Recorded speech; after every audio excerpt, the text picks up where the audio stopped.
noite, gente. Sente-se, por favor. Hoje, quarta-feira, preparação, para a salvação da nossa família. Vamos abrir em João capítulo 10, versículo 10. Rapidamente, uma passagem muito conhecida da Bíblia Sagrada e que é um divisor de águas. Por quê? Quando nós temos o período antes de Cristo, chamado Antigo Testamento, o homem não era morada de Deus, o homem era visitado por Deus, Você vê Sansão, por exemplo, no dia da sua morte, ele clamou e o Espírito visitou a sua vida. Nós temos, por exemplo, o próprio Davi, que foi ungido por Deus, mas não foi tomado por Deus. A Bíblia diz que o Espírito entrou nele e fez uma obra bonita. A partir do Novo Testamento, nós passamos a ser filhos de Deus, morada de Deus, e não só isso, passamos a ter acesso a todos os mistérios da palavra, amém? Um desses mistérios está revelado aqui, em João 10, 10. O ladrão não vem senão a roubar, a matar e ao que, gente? A destruir. Eu vim para que tenham vida e a tenham com abundância. Para nós parece um texto comum, familiar, a gente até cita bastante esse texto. Só que isso aqui é um verdadeiro divisor de águas. Por quê? Antes de Jesus, as pessoas não sabiam que era o diabo quem roubava, quem matava e quem destruía. Na verdade, mais do que isso, eles nem sabiam da existência do diabo. Pode ser algo novo para você, mas é a verdade. Você nota, Abraão, por exemplo, era amigo de Deus. Você não vê Abraão expulsando demônios. Isaac, Jacó, José, Samuel, Sansão, Salomão, Davi, você não vê eles expulsando demônios. Primeiro, porque eles nem sabiam que existia uma criatura personificada do mal, Satanás. Outra coisa, alguém pode dizer, mas pastor, o senhor está errado, porque Davi, quando Saul estava endemoniado, Davi expulsou o demônio dele tocando a harpa. Quem conhece essa passagem? Todo mundo conhece? Mas na verdade, se você ler com atenção, ele não expulsou o demônio de Saul, ele acalmava Saul tocando a harpa. Saul continuava endemoniado. Então você vê que o máximo que ele conseguia era acalmar Saul, não expulsar o demônio. Por que ele não expulsava? Primeiro, porque ele não sabia da existência do diabo. A Bíblia diz que Saul tinha um espírito mau, mas o Davi não tinha a Bíblia para ler. A Bíblia foi escrita depois, por via das revelações. Davi olhava o Saul todo perturbadão. Davi falava, traz a harpa aqui, deixa eu tocar, ver se dá uma acalmada nesse camarada. Tocava, Saul respirava fundo, ficava bem. Até que nasceu Jesus. O que Jesus passou a fazer? Curar os enfermos e expulsar o quê? Os demônios. Foi aí que ele explicou, gente, olha, até hoje vocês não sabiam disso, mas agora vocês ficam sabendo. Deus é vida e vida em abundância. Quem rouba, mata e destrói é o diabo. E vocês precisam entender isso, falando para aquele povo. Por quê? Porque quando a gente sabe que o mal vem do diabo e o bem vem de Deus, nós sabemos para onde dirigir a nossa batalha. Porque se você notar no Antigo Testamento, as pessoas acreditavam piamente que era Deus quem dava vida e que era Deus quem matava também. Lembra do Jó?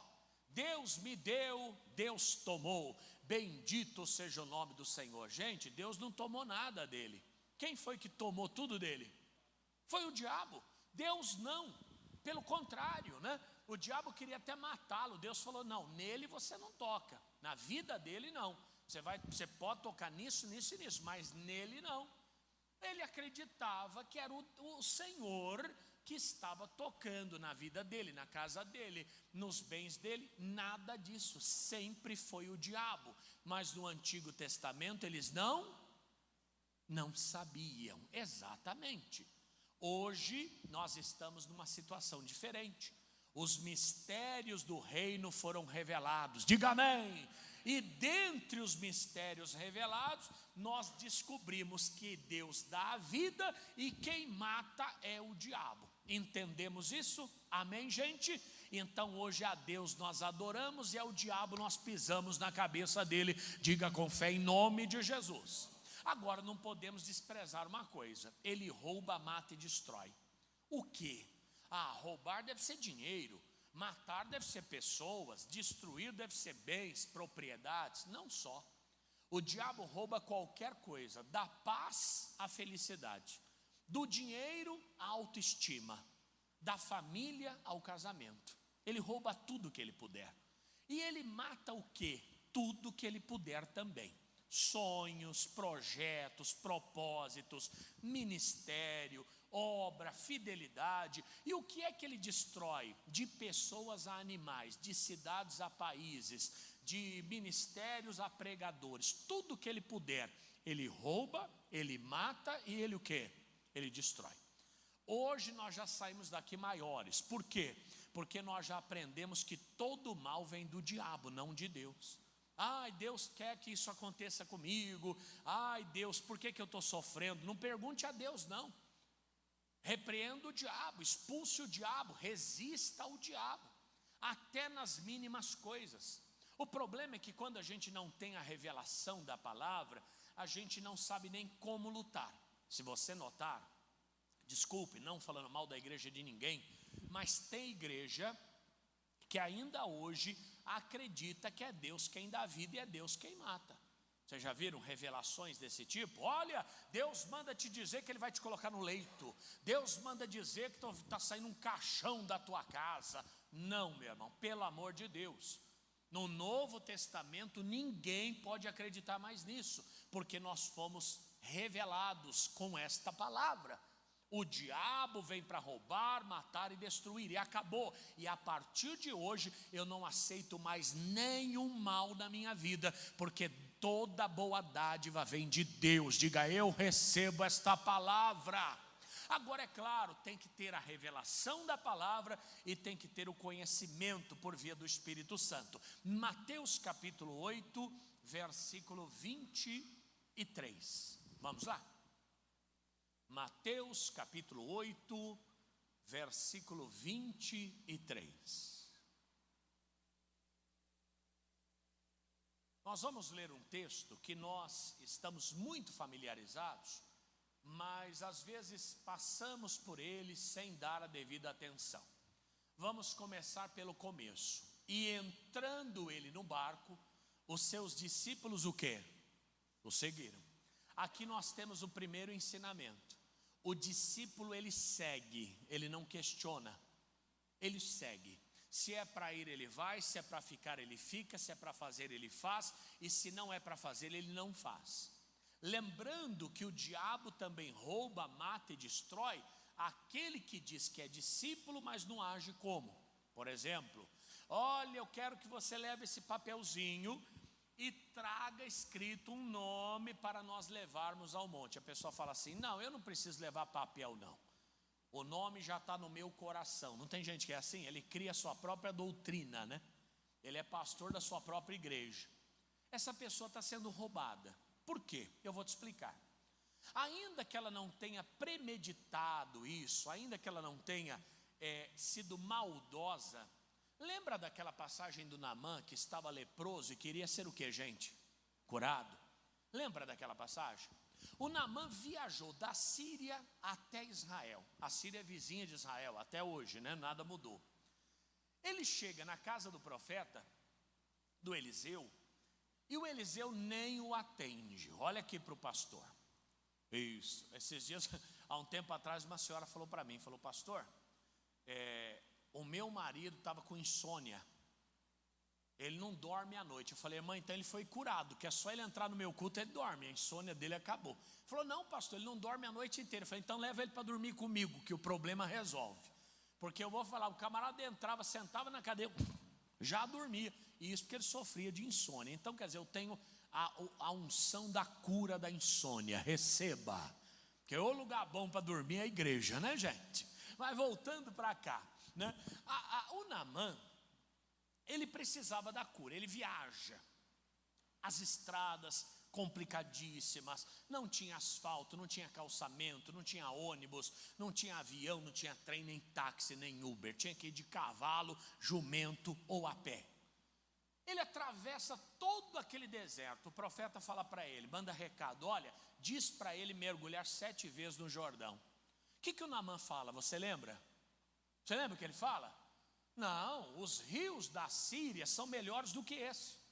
Eu não vou fazer isso, de jeito nenhum. Até que alguém se aproxima e fala assim, meu pai, se ele te pedisse alguma coisa difícil, você não faria? Não custa nada o senhor mergulhar. A Bíblia diz que ele desceu e mergulhou, não foi isso?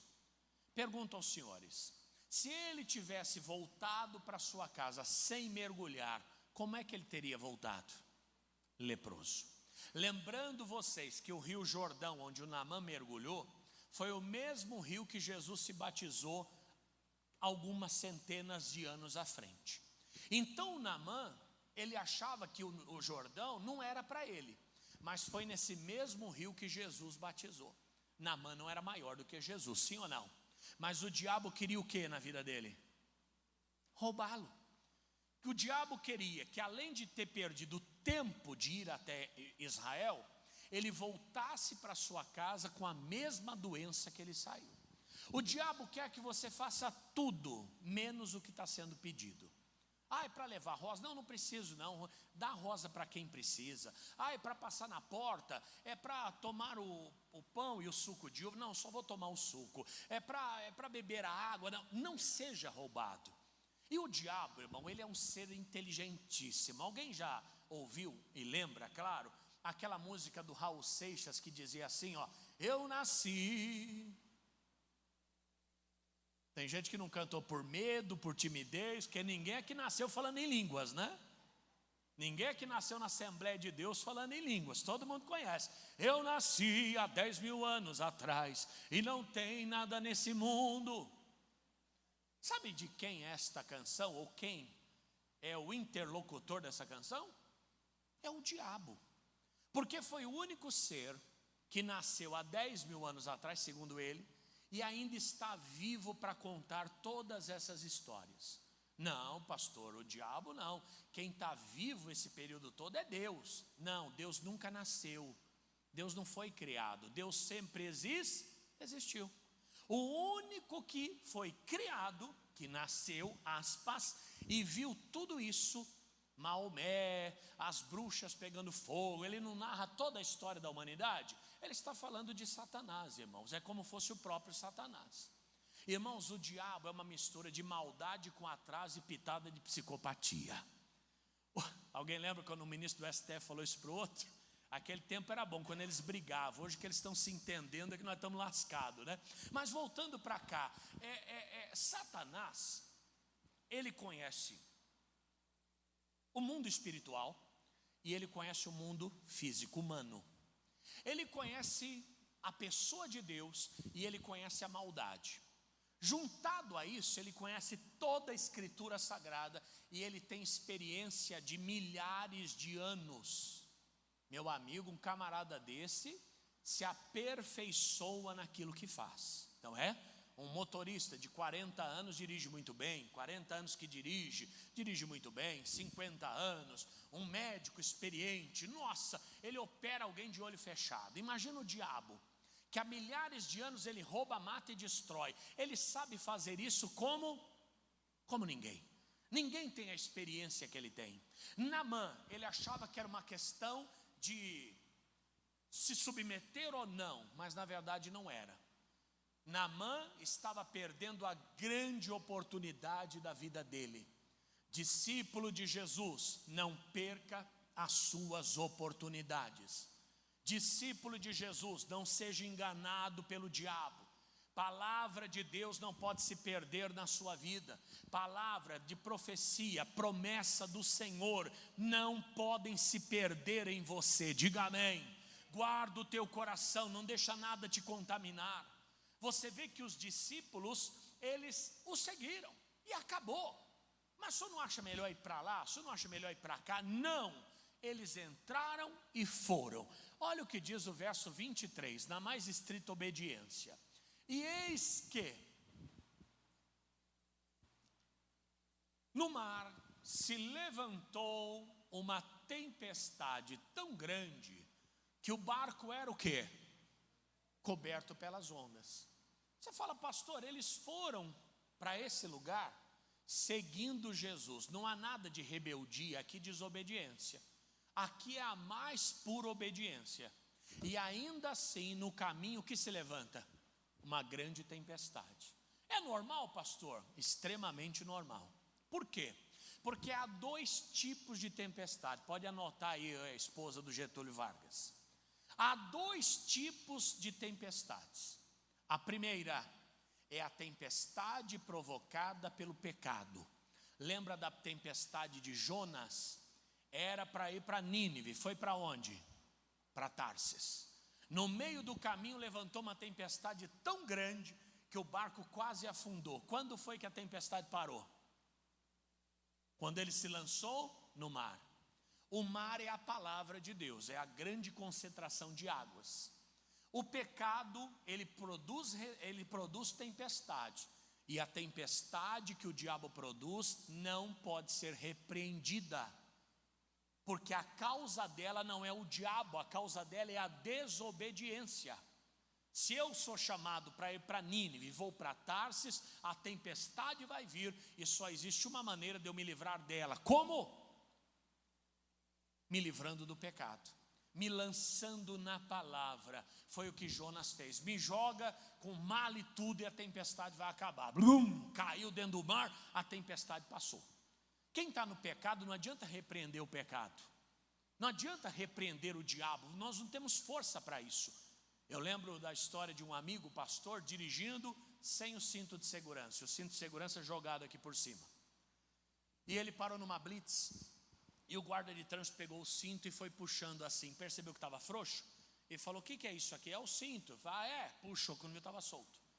O cidadão olhou para o guarda e falou, poxa, seu guarda, desculpa. Inclusive eu sou pastor e eu queria pedir perdão para o senhor. E o guarda falou, e o senhor como pastor não tem vergonha não de andar sem cinto? Resumindo, quem está errado, até calado continua errado, não é verdade? O pecado é assim. Caiu no pecado, transgrediu a palavra, não adianta enfrentar a tempestade, ela vai te engolir, você tem que se lançar na água. Agora existe uma segunda tempestade. Qual que é esta? É a tempestade que nós estamos vendo. Aquela que o diabo levanta para que a gente não chegue do outro lado. Diga comigo, está amarrado. Essa você tem que amarrar. É a tempestade que vem desestabilizar o seu negócio, o seu ministério, a sua loja, a sua empresa, a sua casa, até a sua igreja. Esse demônio não pode permanecer, mas ele precisa ser resistido, não é o que a palavra diz? Resistir ao diabo e ele fugirá de vós. Pastor, e como é que eu sei que é demônio? Quando a coisa foge do controle de maneira sobrenatural. Não adianta comer aquele salgadinho de chulé o dia inteiro. Sabe aquele salgadinho de espuma? Aquilo fede, a pessoa abre e alguém pergunta, quem tirou o sapato?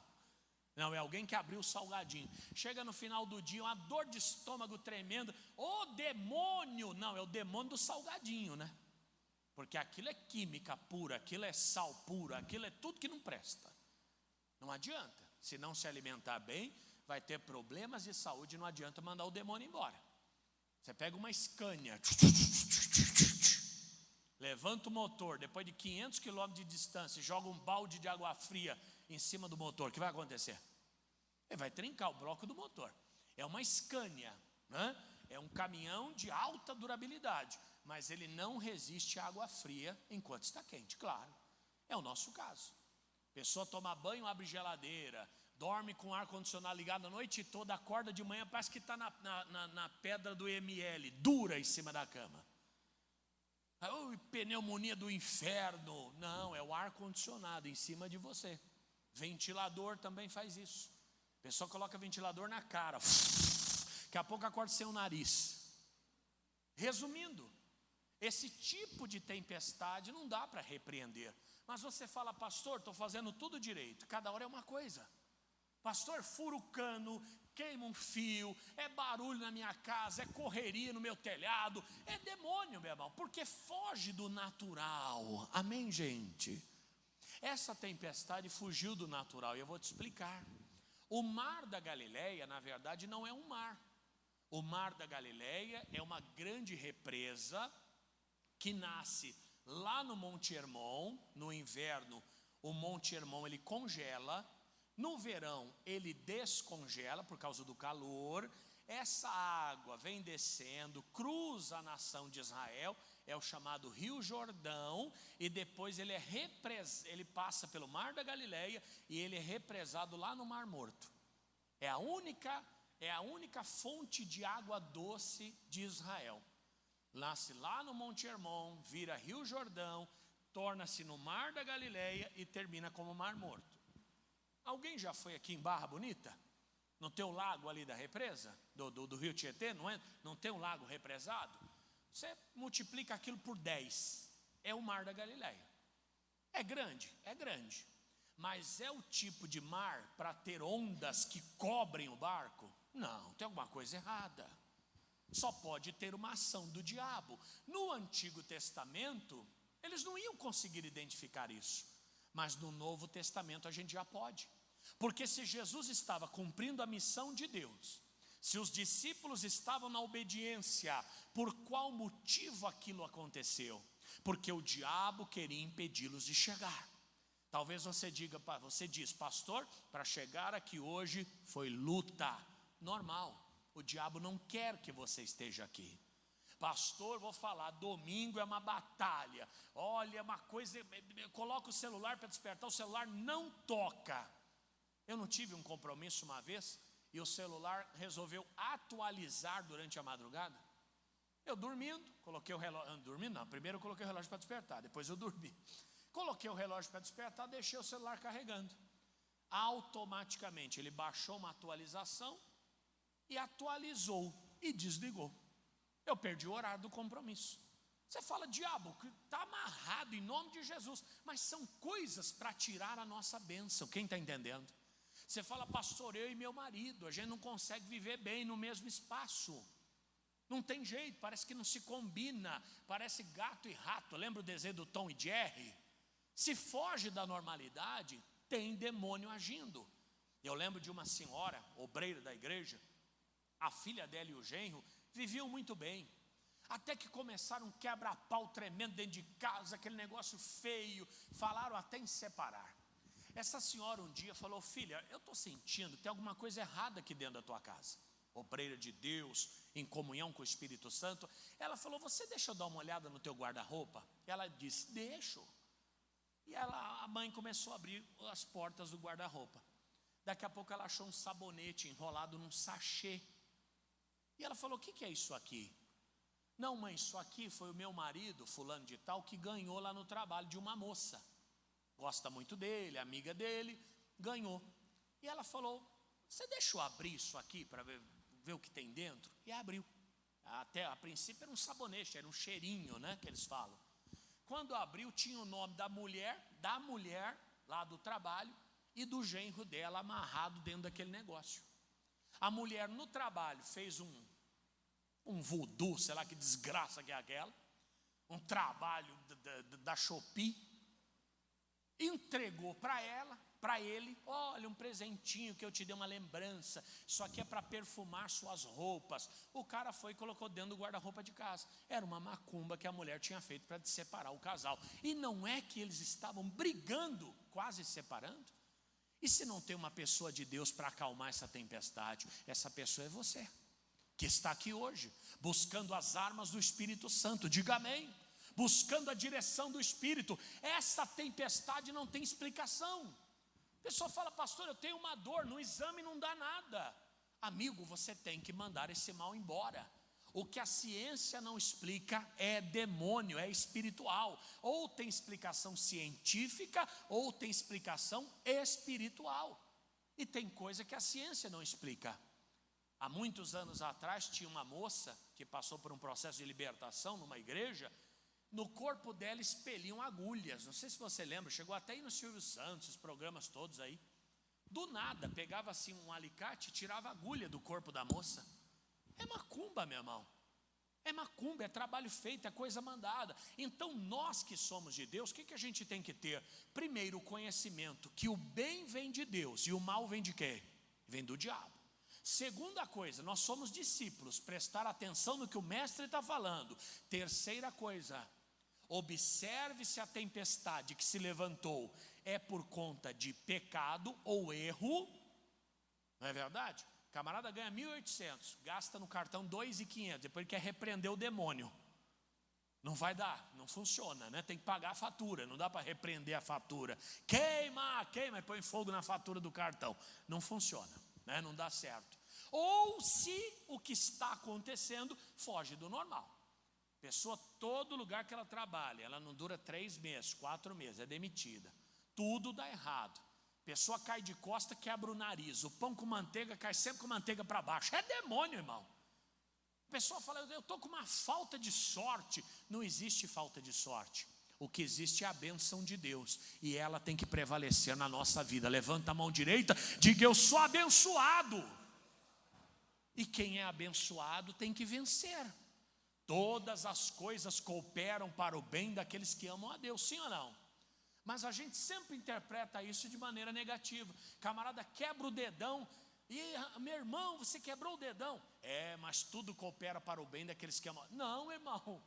Se tudo coopera para o bem daqueles que amam a Deus, tudo tem que dar certo. Mas a nossa interpretação é do avesso.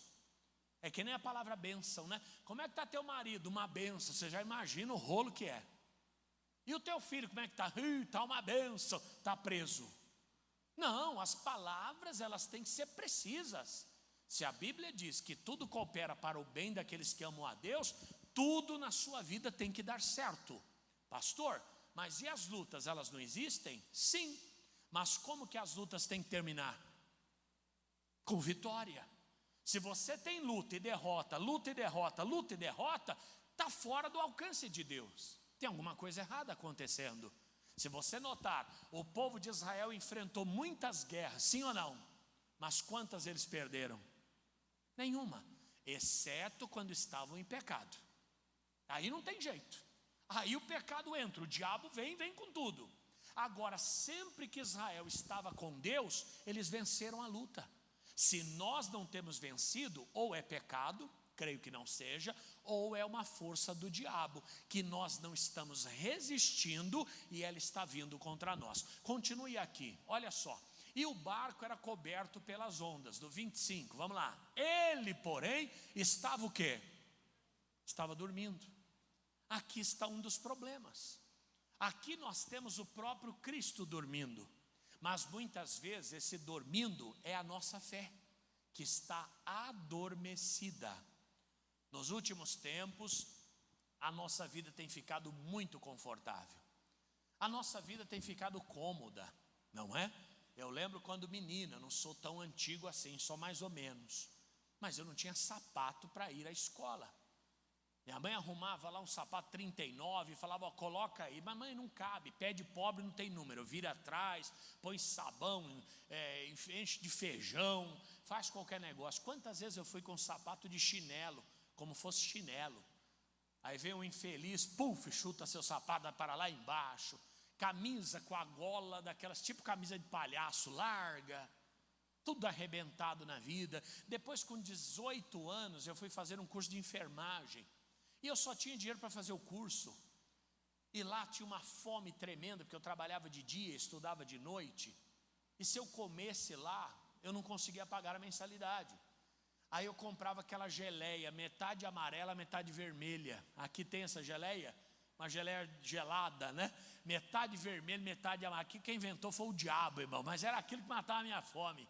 Coisa horrível. Aquilo é farinha pura, aquilo é fubá, sei lá o que é aquilo. Mas é o que tinha. Hoje, irmão, todo mundo para no bar, come um negócio, por mais humilde que a pessoa seja. Todo mundo tem um tênisinho bacana. Carro nem se fala. Toda casa tem um carro, celular todo mundo tem. Só que isso foi tirando da gente a confiança em Deus, irmã. A gente ficou riquinho. Você vê que antigamente a gente ficava doente, a gente ia para onde? Quando a gente estava doente, ia para onde? Ia para a igreja. E dependendo do estágio que a sua família vivia, ou a minha, nós íamos na benzedeira. Não é isso? Nossa, esse menino está com uma febre, ele está com o bucho virado. Eu até hoje não entendi o que é o bucho virado, mas era assim. Pegava o menino, levava lá na véia rezadeira, falava: olha, avó, faz uma oração aqui, faz uma prece, que esse menino está muito agitado, esse menino está com febre, esse menino está com dor de ouvido que não sara. Dor de ouvido, pegava o óleo, esquentava na colher, jogava na orelha. Meu Deus, tanto de orelha que deve ter sido frita nessa época. Agora você acordou, né, irmão? Estava dormindo até agora, né? Eu tento fazer sério, mas eu fico fazendo sério, todo mundo dorme, eu tenho que contar umas aqui, né? Quer dizer, pegava o óleo, não era azeite, nada disso, não era óleo de soja, soia, não é? Esquentava na colherzinha, jogava. E quando dizia que era cachumba, tudo que era bolota na garganta era cachumba, lembra? E falava para o menino: não corre não, que isso aí desce. Desce para onde? Para o dedão do pé? Não é possível. Aí mamãe pegava a folha de, como é que é o nome daquilo? Mamona. Passava uma pomada roxa, chamava beladona. Quem é desse jeito aí? Desse jeito não, né? Quem é desse tempo? Pomada roxa, beladona. Colocava aqui, ó. Aí pegava aquela faixa que já tinha usado em 8 pessoas, do primo que tinha quebrado o braço há 4 anos atrás, ficava naquele armário de ferramenta, e colocava aqui, ó, em volta da tua cabeça. Você ficava esperando a cachumba passar. E o metiolate, então, que a gente usava em todo o joelho, tinha aquela pazinha, lembra? Todo mundo voltava arrebentado da rua, que a gente brincava muito na rua. Aí pegava aquela pazinha, passava em um, passava no outro, passava no outro. Irmão, ali que surgiu a sífilis, a gonorreia, o Covid-19, foi tudo daquele mertiolate que a gente usava. Só que hoje não. Hoje tem convênio. E quem não tem convênio tem o UPA, tem o AMA, tem o hospital não sei da quanto, tem a Santa Casa, tem o Doutor Consulta, Amor Saúde. Não tinha nada disso. Sabe para onde a gente vinha? Para a igreja. Pastor, faz uma oração. Padre, faz um benzimento. Oh, mãe de santo, faz um não sei o quê. O tempo passou. E nós enriquecemos mesmo. E a nossa fé hoje está dormindo. Hoje você vem na igreja, até brinquei de manhã, né? O obreiro, eu estou com uma dor de cabeça, o que você pode fazer para me ajudar? O obreiro tira um dipirona, fala: olha, toma isso aqui que vai te fazer bem. Não, gente, igreja é lugar de oração. Igreja é lugar para determinar a vitória. Teve um cidadão que ligou para uma igreja uma vez e falou: irmão, eu estou em depressão, o que eu faço? E o obreiro que atendeu lá na igreja falou assim: olha, quando eu estou em depressão eu leio o Salmo 91. Não tem condições. Essa fé precisa ser renovada. Essa fé precisa ser trazida à vida novamente. Jesus estava dormindo, e muitas vezes essa fé está dormindo dentro de nós. Não tem mais determinação, não tem mais oração da cura, não tem mais oração de milagre. Pelo contrário, não, vamos ver, quem sabe, se Deus confirmar. Não, Jesus precisa despertar dentro de nós. Diga amém, gente. E a fé poderosa do mesmo modo. Aqui no versículo 25, vamos lá. E os seus discípulos, aproximando-se, o despertaram, dizendo: Senhor, salva-nos que perecemos. E ele disse-lhes: por que temeis, homens de pequena fé? Versículo 27. Então, 26. Então, levantando-se, repreendeu os ventos e o mar, e seguiu uma grande bonança. Jesus, ele adverte, ele chama a atenção dos discípulos: olha, vocês são de pequena fé. Por quê? Porque eles já poderiam ter feito aquilo. Em nome de quem? De Jesus. Agora aqui também tem algo. Olha quanta coisa escondida numa palavra linda como essa. Ele repreendeu o vento e o mar e seguiu uma grande bonança. Vento e o mar têm ouvido, gente? Nós temos ouvido, nós temos tímpano. Essa cadeira não ouve, eu ouço, você ouve, sim ou não? Mas o mal que estava produzindo aquela tempestade, esse tem. Não é do nada que as coisas acontecem. Se você perceber, os mais atentos, quando começa a cair avião, é um atrás do outro. Quando começa incêndio, é um atrás do outro. Acidentes nas estradas, é um atrás do outro. Não é verdade? Mas porque é um mal que está agindo. E às vezes a gente vê isso acontecer na nossa casa e a gente acha normal. Pastor, meu avô era cachaceiro, meu pai era, agora meu filho está na cachaça também. Você não pode aceitar isso. Isso é uma maldição que está passando de geração em geração. Mas não é só a cachaça, é a diabetes. Todo mundo toma remédio para diabetes. Ah, mas é genético. Quantas vezes você viu Jesus falando isso para alguém? Tudo bem, naquele tempo a ciência não era tão avançada, não tinham estudos, né? Não tinha exames para isso. Mas Jesus poderia ter dito a mesma coisa de um outro modo. Olha, no teu caso não tem solução. Olha, para você não tem cura. Mas ele curou a todos que procuraram. Então há cura para todo mundo, diga amém. Ah, fulano morreu, o outro também. Então chega, a partir de agora chega. É o divórcio. Um divorciou, outro também já está quase divorciando. Enquanto não tiver alguém para dar um grito de basta, isso não vai parar. Porque o demônio, ele não sai voluntariamente. Olha o que ele disse: e seguiu uma grande bonança. Ótimo. E aqueles homens se maravilharam, dizendo: que homem é este, que até os ventos e o mar lhe obedecem? Aparentemente o texto acaba aí. O que está escrito logo abaixo, para você que está com a Bíblia física? Quem está lendo? Quem está lendo? Lê bem alto, bem alto.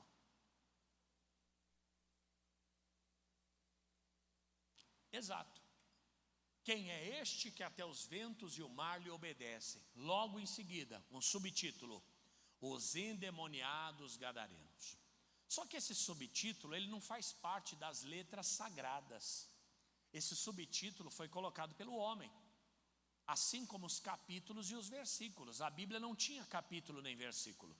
João Ferreira de Almeida, um padre português, fez esse trabalho, que facilitou muito a pesquisa, não é? Então esse subtítulo, ele até pode ser útil, mas ele atrapalha.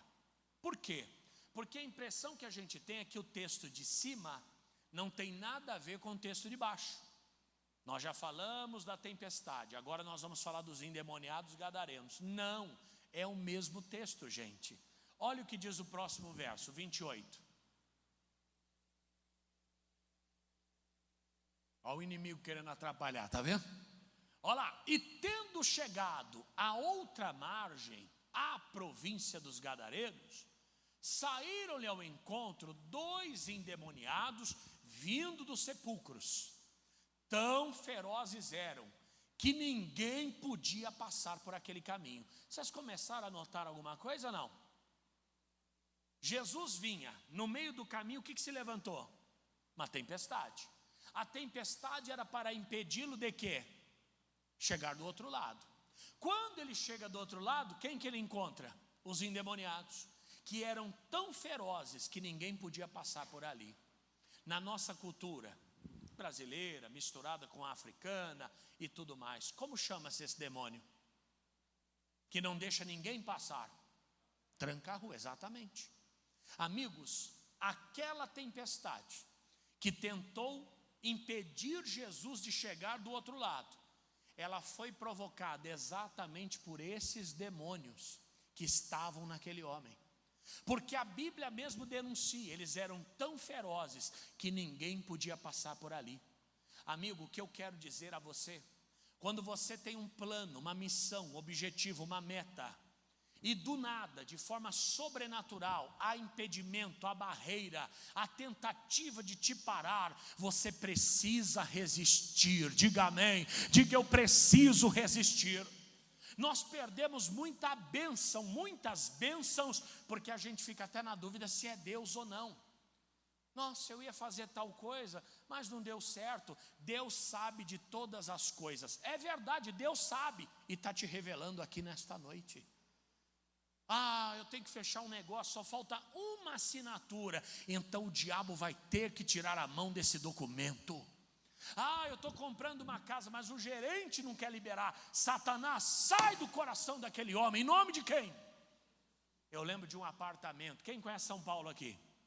Quem conhece? Eu morei na cidade de Tiradentes. Lá Tiradentes, bolsa, relógio, carteira, tira tudo. É o extremo leste de São Paulo. Lá a galinha entra, volta sem as penas. Coisa séria. Mas eu ganhei um apartamento lá. Cavalo dado, não olha os dentes. Fui morar, morei lá acho que 2 anos e tanto, mas era longe da igreja que eu frequentava.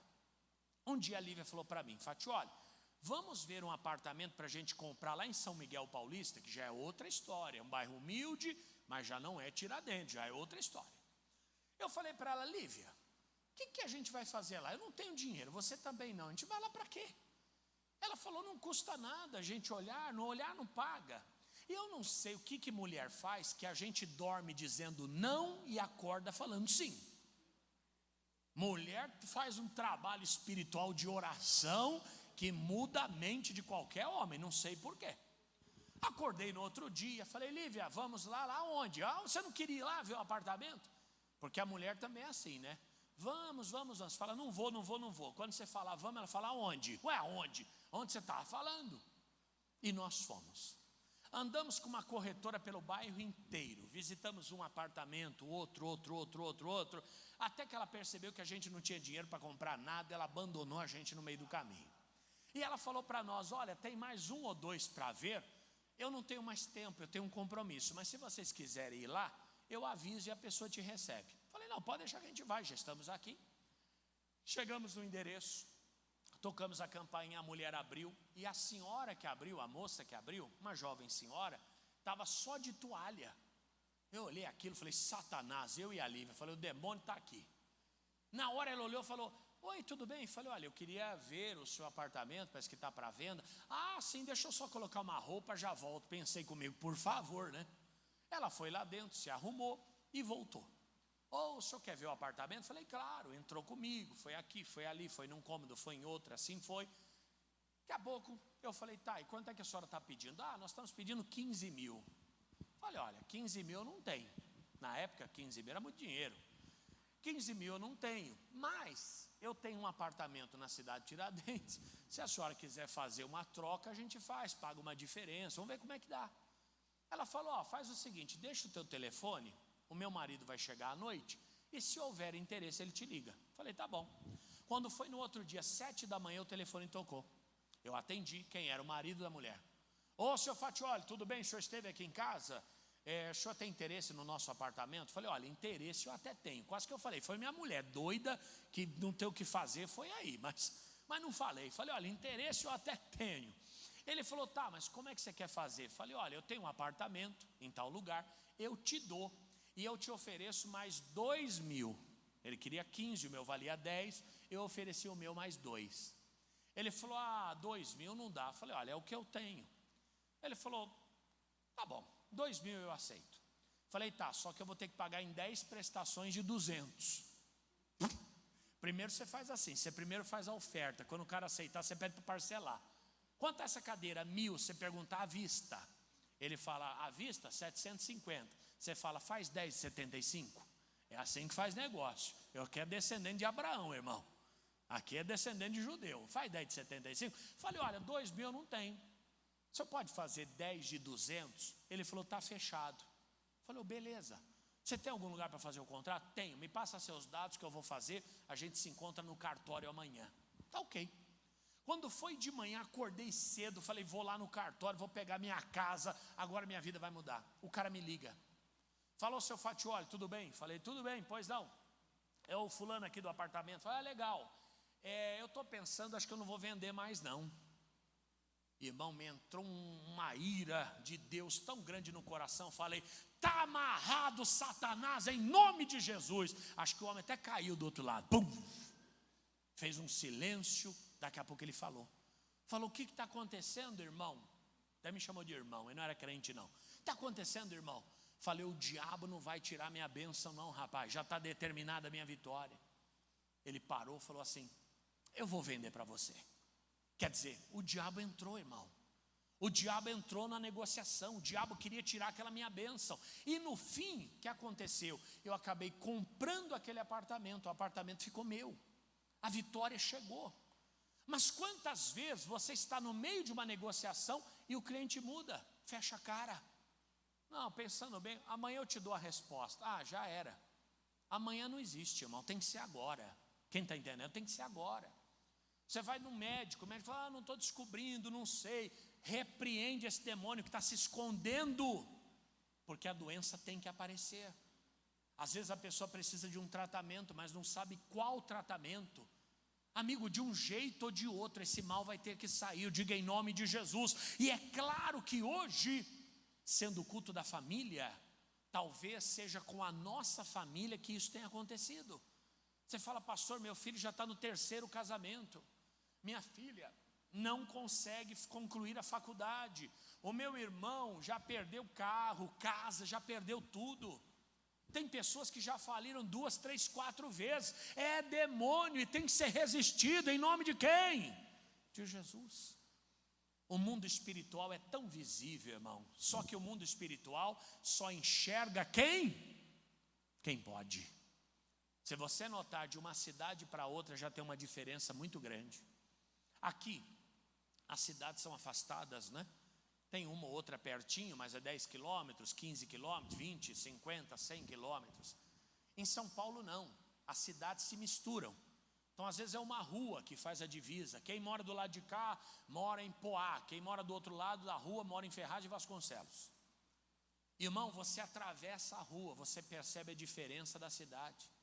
Você vai em Mogi das Cruzes, uma cidade de um povo próspero, organizado, uma cidade antiga, mas avançada. Você chega em Suzano, já é cidade dormitório. As pessoas saem de madrugada para trabalhar, voltam só de noite, né? Uma cidade rica, mas com um ar de pobreza ao mesmo tempo. Você vai para Poá, já tem uma outra dimensão, casas mais bonitas, uma cidade mais avançada. Ferraz de Vasconcelos, você sai correndo e chega do outro lado, mas aí você cai em Guaianás, aí é melhor voltar tudo. Cidades emendadas umas nas outras, totalmente diferente. Por quê? Porque existe um mal que não deixa aquele lugar ir para frente. Existe um espírito chamado territorialista, que ele diz que é dono daquele lugar, e ele não sai. Países, por exemplo, você pega a Europa, não é verdade? Você tem a Itália, você tem Portugal, você tem a França, a Espanha, países prósperos, países avançadíssimos. Quando você vai para o leste europeu, parece que você está em Itaquera. Na Europa, do mesmo jeito. Pobreza, destruição. Mas por quê? Demônio. Você pega os Estados Unidos, né? País avançado, rico, mas a droga destruindo a juventude. Você vai para o Japão, a depressão, jovens que se matam porque não tiram 10 na prova. Enquanto alguém não se levantar e dominar esse mal, ele rouba, mata e destrói. Quem entendeu a mensagem de hoje? Tudo bem, no Antigo Testamento eles acreditavam que tudo era Deus. Hoje nós não podemos cair nisso. Nós temos João 10:10, que abriu a nossa visão e que nos colocou em posição de vitória, para como filhos de Deus, acalmarmos essa tempestade e libertarmos os gadarenos do outro lado. A unção está sobre nós. Diga amém, vamos aplaudir a Jesus o nosso Senhor. Coloque-se de pé, por favor.